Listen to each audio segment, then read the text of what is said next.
but it's very hard to know all of that. So we are really addressing that challenge of navigation, price transparency, and that personalization that can ultimately reduce the cost for the individual, but also for the self-funded employer. So that's kind of been the journey, a little bit of entrepreneurial, zest and experience over the years, and then a bit of that personal experience that led me to like, I've got to tackle this problem now.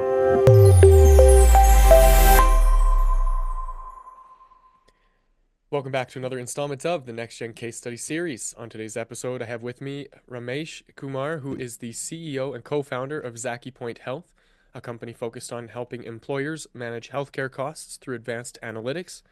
With a background in healthcare management, technology, and data science, Ramesh has led ZakiPoint in creating tools that deliver actionable insights to reduce costs and improve healthcare outcomes for self-funded employers. Prior to ZakiPoint, he co-founded Active Media Technology and has a track record of success in building and scaling businesses in the health technology space, which is why we're excited to have him on the show. Ramesh, welcome to the program. Thank you. Thank you very much for the opportunity. Yeah, the pleasure's all mine. I'm really excited to get into some of the stuff that you're doing here. But before we get too far ahead of ourselves, Ramesh, if we could start with maybe a quick little background on who you are, where you came from, and how you landed your role as CEO and co-founder of ZakiPoint Health. Sure. So I've always seen myself as an entrepreneur, going way back when I was a 13-year-old kid growing up in Pakistan, trying to organize a cricket tournament to making money on the side, kind of various hustles.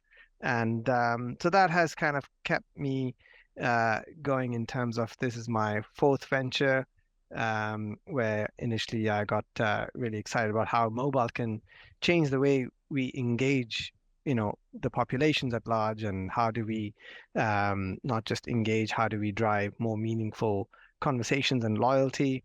And then I was involved in a couple of other ventures that didn't go too far, leveraging data science and analytics.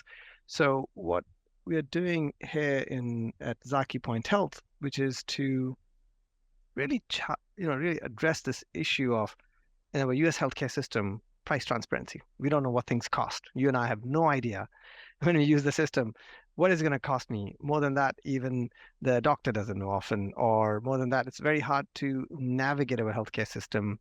And I experienced that through my dad. I was helping him to be healthier, and I was helping him to manage his, high BMI, and I felt a couple of things. One, it's very confusing to navigate.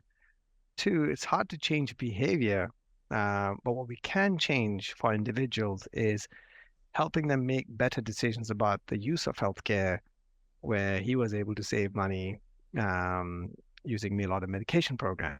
But it's very hard to know all of that. So we are really addressing that challenge of navigation, price transparency, and that personalization that can ultimately reduce the cost for the individual, but also for the self-funded employer. So that's kind of been the journey, a little bit of entrepreneurial, zest and experience over the years, and then a bit of that personal experience that led me to like, I've got to tackle this problem now. So, first and foremost, I get that there's this personal connection to your drive to kind of explore the opportunities and potential inside of ways that you can kind of solve some of the problems that you were encountering when you were working with your dad and other things like that. When it comes to some of those early experiences, some things you tried worked really well, some things you tried didn't work quite as well as you'd hoped. What were some of the really big lessons that you kind of took from that really helped fuel ZakiPoint's success? Sure. I mean, first and foremost, for every idea to go beyond just an idea, it has to solve a specific problem. It has to be really rooted in that specificity. Who's having that problem? How big is that problem? Are they willing to change to solve that problem? And do you have a solution for that? That is, doesn't have to be, like the cure that cures the cancer, but it has to make something better. So that's the kind of core of any idea for idea to turn into a successful business. The other aspects, I mean, you've probably heard it everywhere, the persistence, because the first kind of iteration is never quite there. And you're just constantly learning, you're constantly iterating, you're constantly pivoting to really get to that idea that actually resonates and solves that problem well enough.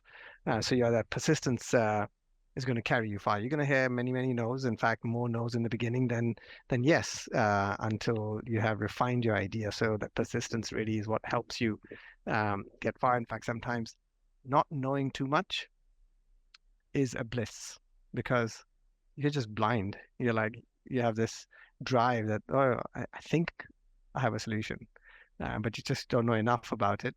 That kind of drives you to get to the answer. So those are a couple of things. I mean, there are many, many other things around team and technology and differentiation and get your early customer by hook or a crook.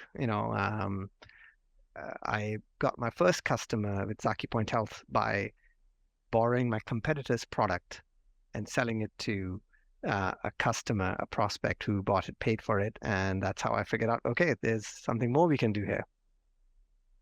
Right. So there's this kind of young, scrappy version of Ramesh who's out there trying to land that first client no matter what, going above and beyond and just trying to really get proof of concept and get some support on board.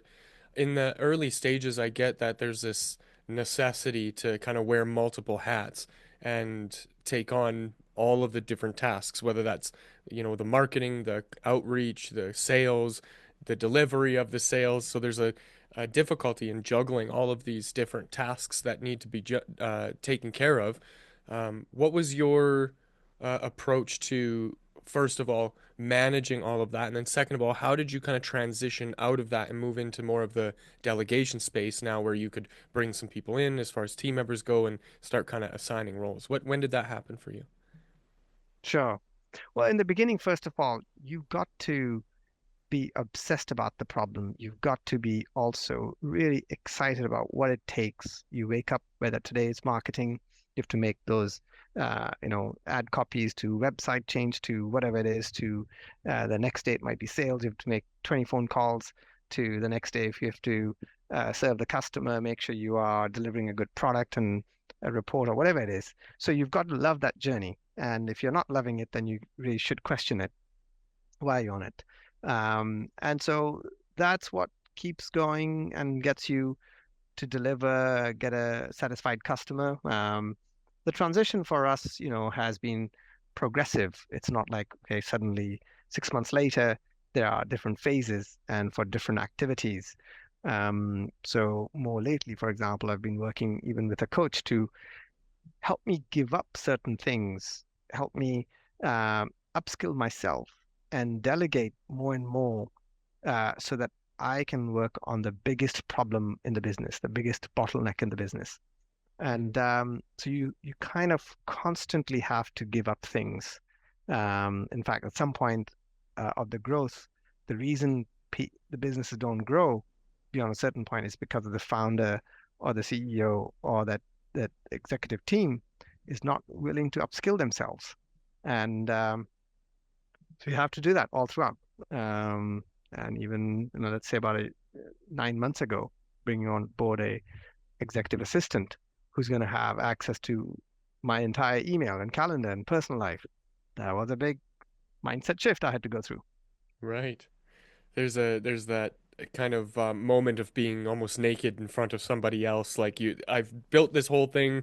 I didn't need anybody, and then all of a sudden you have to like hand it over to somebody else. It's quite a brave thing to do in the face of all of those um, objections that you might have, all of the insecurities and things with the systems that you've developed, and you risk sometimes being wrong, you risk sometimes being right, and balancing both of those things is really important. So as you kind of move into that place now where, okay, we got a team, we're delegating, we're managing it. I get that even now at the level of leadership that you're at, there's still that challenge of like, okay, when do you let it go? And, how long do you hold something on or hold on to something for until, you feel like you're comfortable passing it on.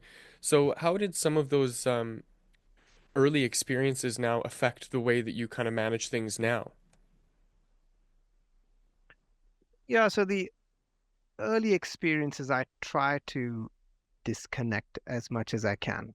Um, in fact, if you hold on to those early experiences, whether good or bad, that's a limiting belief.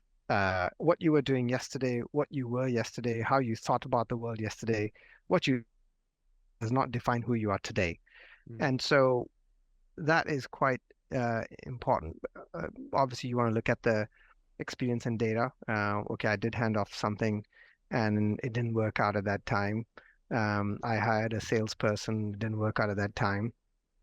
Maybe there was a reason that didn't work out. Dispassionately being able to look at the data, but then always be willing to kind of ask, maybe now is the right time. Maybe there is a better way of doing this now.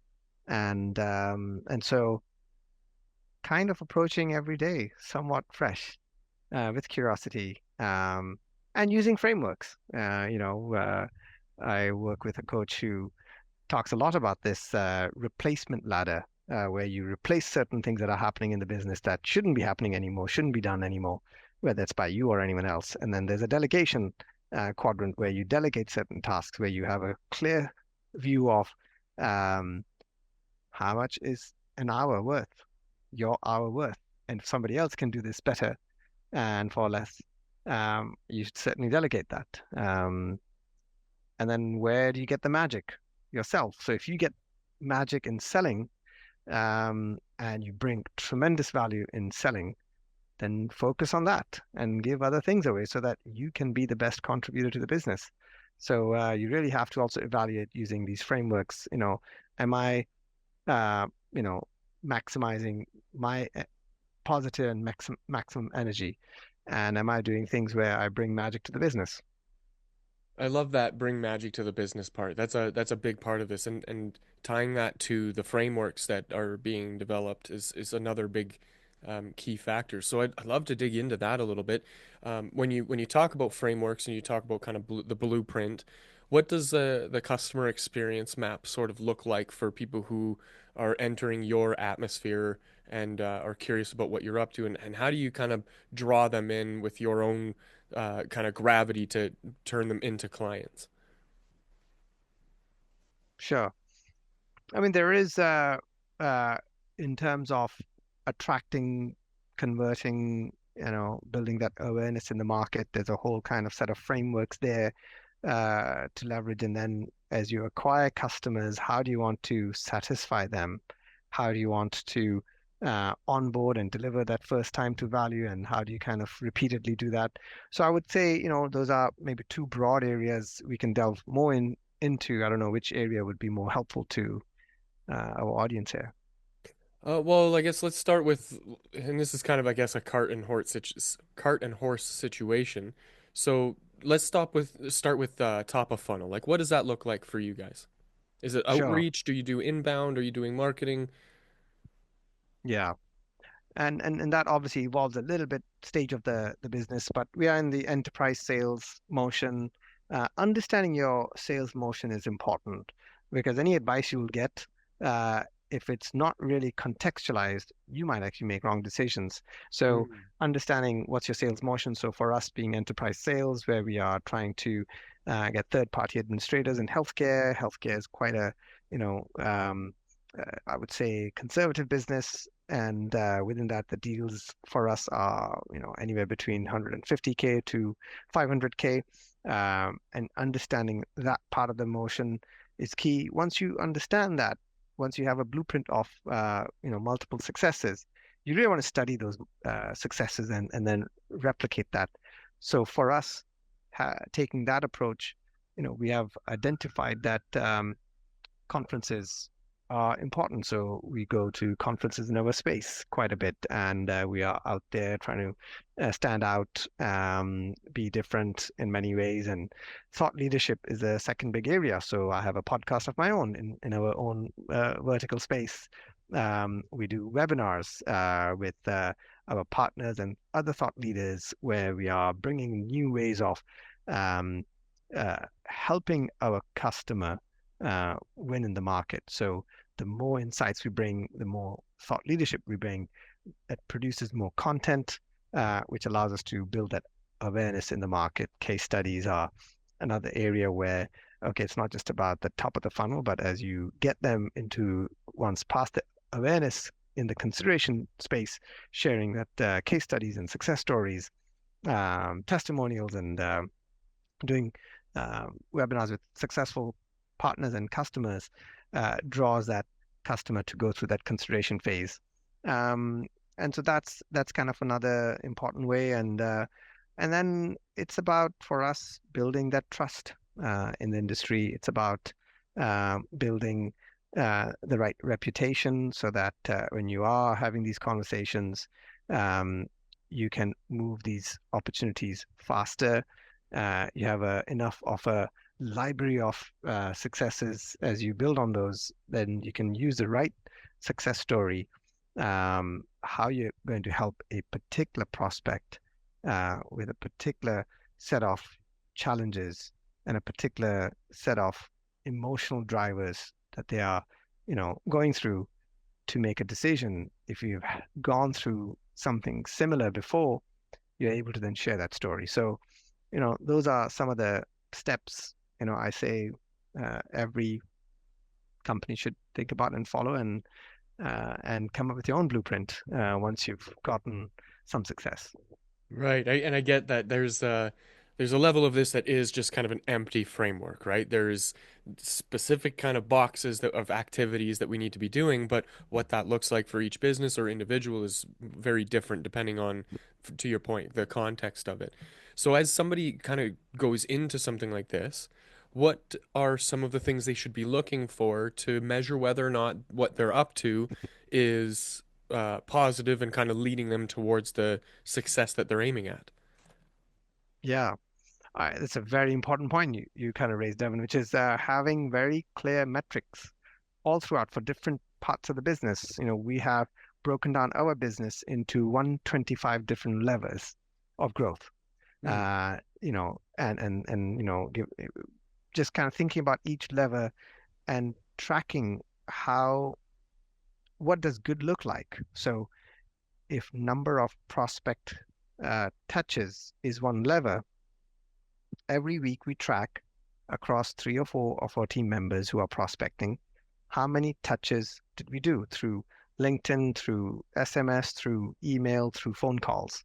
And that metric you track if it's above where you set out to be, and if it's below, then why, and try to improve that. So it's really important to track um, what are the different KPIs, what are the different, activities that will drive outcome, and having that map of these are the different activities we believe will drive the outcome. got it. Okay, that makes a whole lot of sense.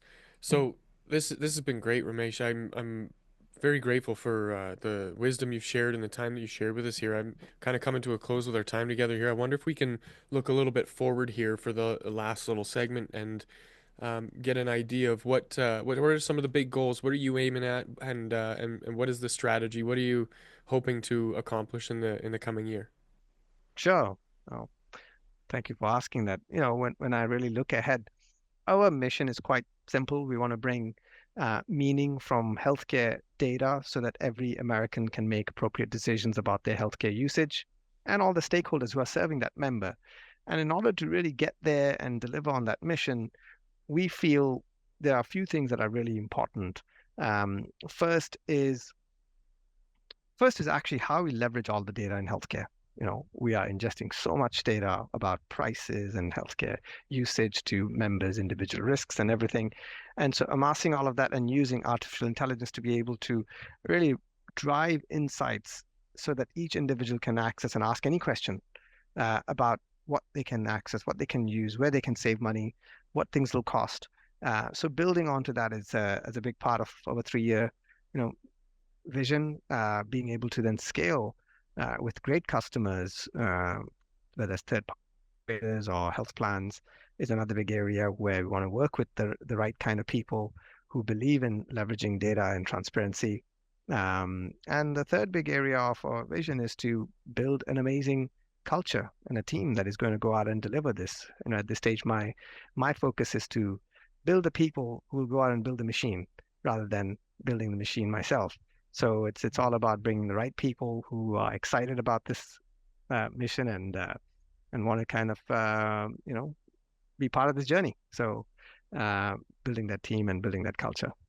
Yeah, that's such a an incredible paradigm shift from going from I'm going to build the machine and then install the people in the machine, as opposed to I'm going to find the right people who can help me build a better machine so that I'm not stuck tinkering on my own with stuff that I'm maybe in over my head on. So I really love that for the just the idea of being able to branch away from that one man army mentality Mm, mm. into, hey, listen, we need to collaborate and create together to make something incredible. What are some of the challenges that you think you're going to face along the way? What are some of the friction points? Yeah, so the two biggest friction is, are you timing, with your solution right? Are you really adding value, and are customers ready for that? So kind of timing your value proposition, your kind of how you're tackling the problem. Is it is the market ready for it? So timing and finding the right customers in the kind of sea of all the prospects out there. So how do you continuously identify the right people? And the second prospect that is the second is money. You always have to make sure, in order to, as you fly the plane, as you are kind of building certain things, tinkering with whether it's the engine, you don't run out of fuel. You just want to have enough fuel in the tank so that you can actually get to the destination, or that escape velocity. So those are the two challenges I constantly have to keep in mind. Are we finding that customers, our message and our value proposition, our case studies resonate right now? And are we attracting those right prospects? And then two, do we have enough fuel in the tank to keep investing? Yeah, great points. This has been wonderful, Ramesh. I'm very grateful. If there was any advice that you might offer somebody who's kind of out there up to it and maybe in a similar role facing some challenges, what sort of advice might you offer them? The biggest thing that helped me is go and get coaches. Sometimes as entrepreneurs, we have strategies, we have tactics, we have ideas, we have people around in our network. We are very smart, we are very ambitious, but sometimes because we are overly smart, uh, we kind of don't see our own blind spots. We don't see where our decisions are holding us back. We don't question our own decisions, and so having a coach can fundamentally change the game for you. Really powerful. If somebody wanted to reach out to you to pick your brain further or perhaps work with you, what's the best way for them to do that? LinkedIn is great. Just Ramesh Kumar at ZakiPoint Health, and you'll find me and connect with me. Wonderful. We'll make sure to link to that in the show notes so anybody watching or listening will be able to get in touch with you easily. On that note, if you're watching or listening and want to get in touch with me and my team for any of your marketing or AI needs, you can visit nextgengrowth.com. Otherwise, that's it for this episode. Thanks for joining us for this conversation, and I will see you in the next.